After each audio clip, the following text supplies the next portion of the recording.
apply pressure backwards in this direction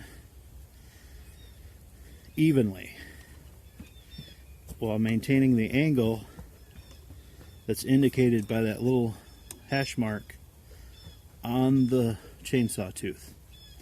So what you want to do is push forward and push in this direction at the same time. Don't push down or up.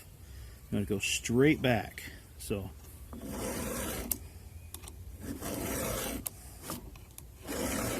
sometimes it's helpful to turn it a little bit as you're going, and you want to count the strokes so that you can take the same amount of strokes off every tooth. So that's 4, 5, 6,